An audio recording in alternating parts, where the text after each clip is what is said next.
Really has such an incredible history for being the smallest state, many of which we shape really what we call home today. And one local author is making sure that Rhode Island's legacy won't soon be forgotten. Joining me this morning is Rhode Island historian Glenn Laxton, who you may recognize, to tell us about his new book. This book here, Hidden History of Rhode Island, Not to be Forgotten Tales of the Ocean State. Thanks for being here this morning. Thanks for inviting me. First of all, people are going to recognize your name and this phrase, not to be forgotten. Did you draw on those not to be forgotten stories to put into the book? Somewhat. I did Not to be Forgotten here on Channel 12 for about 5 years, and so we did 150 video stories.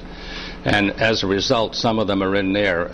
I knew that when we were doing them, we could easily translate the video into a script or a story, and hence, that's what some of the stories are about. Well, I tell you what, I always love a good love story, and you have one in here, which was really interesting to me. It's the Son of Count Rochambeau, near the end of the Revolutionary War, and he had been riding his horse. He had a big black horse named Leduc, and he was riding it through Lincoln, and he saw this lovely vision working in her garden, and he stopped and introduced himself, and they struck up a friendship, which became more than a friendship. But at the end of the war, unfortunately, he had to go back to France with his father, and he wanted this lady to go with him. Betsy Whipple, her name was, and she said, "No, I understand that you have a prearranged marriage."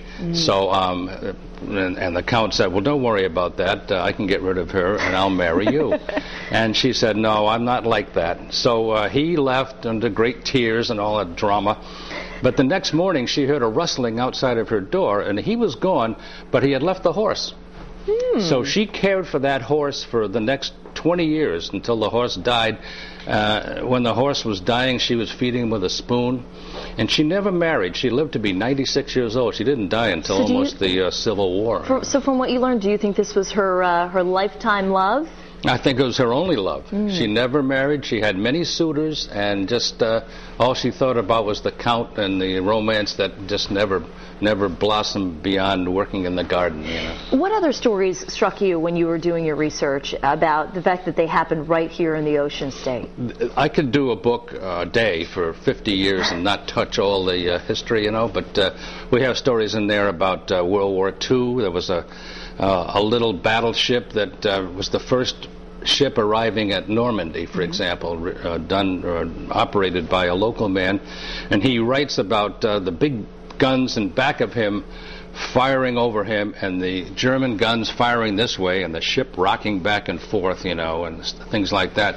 We have a story in there about a terrible train wreck on January 18th, 1893, for example, that happened right in front of Ann and Hope, which is Ann and Hope today.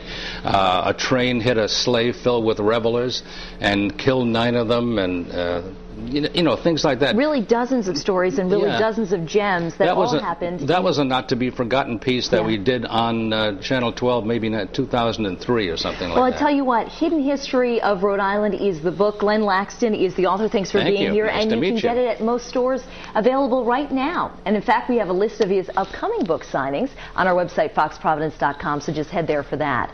Time now.